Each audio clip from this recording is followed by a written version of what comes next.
आज के इस वीडियो में हम एक सेंटेंस स्ट्रक्चर सीखेंगे और आज हम जो सेंटेंसेस सीखेंगे उसमें हम अमूमन टाइम ड्यूरेशन की बात करते हैं। जैसे हम इस तरह से बताते हैं कि खाना पकाने में कुछ ही मिनट लगते हैं या वहाँ पहुँचने में आधा घंटा लगता है। यानी आप कोई भी काम हो उसका ड्यूरेशन बताते हैं, टाइम बताते हैं कि ये काम करने में थोड़ा वक्त लगता है या ज़्यादा वक्त लगता है या इतने मिनट लगते हैं या इस काम को करने में इतना वक्त लगता है। जब आपको इस तरह से बताना हो तो उसके लिए आप यूज़ करते हैं इट के बाद आएगा आपका टेक्स, इट के बाद आएगा टेक्स, उसके बाद वो टाइम आ जाएगा यहाँ पे। जो आप कह रहे हैं ना कि आधा घंटा लगता है, कई दिन लगते हैं, थोड़ा वक्त लगता है, तो वो टाइम यहाँ पर आएगा।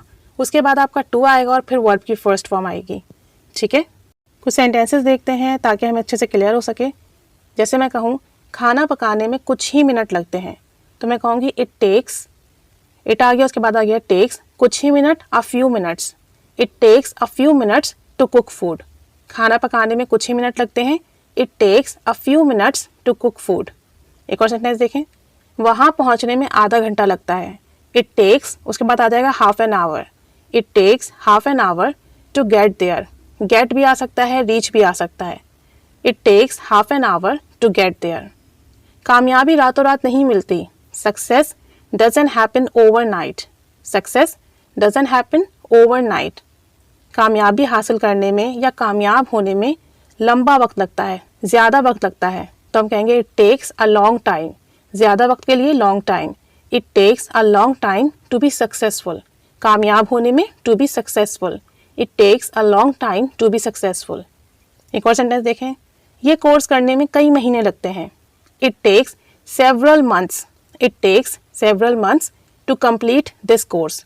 It takes several months to complete this course. एक और सेंटेंस देखें, इस बीमारी को ठीक होने में कई साल लग जाते हैं, it takes many years to recover from this disease. It takes many years, कई साल लग जाते हैं, many years to recover from this disease. इस बीमारी को ठीक होने में कई साल लग जाते हैं। अब एक सेंटेंस आपके लिए है, रवानी से इंग्लिश बोलने में वक्त लगता है। ठीक है, फ्लुएंसी के साथ इंग्लिश बोलने में वक्त लगता है। तो कोई भी काम जिसके लिए आप बताओ कि ये करने में इतना वक्त लगता है, टाइम लगता है, उसके लिए आप इट टेक्स और फिर टाइम यूज़ करेंगे, टू के बाद वर्ब की फर्स्ट फॉर्म यूज़ करेंगे। इस सेंटेंस स्ट्रक्चर को अपनी कॉन्वर्जेशन में यूज़ कीजिए, प्रैक्टिस कीजिए। Keep staying with us. Thanks for watching.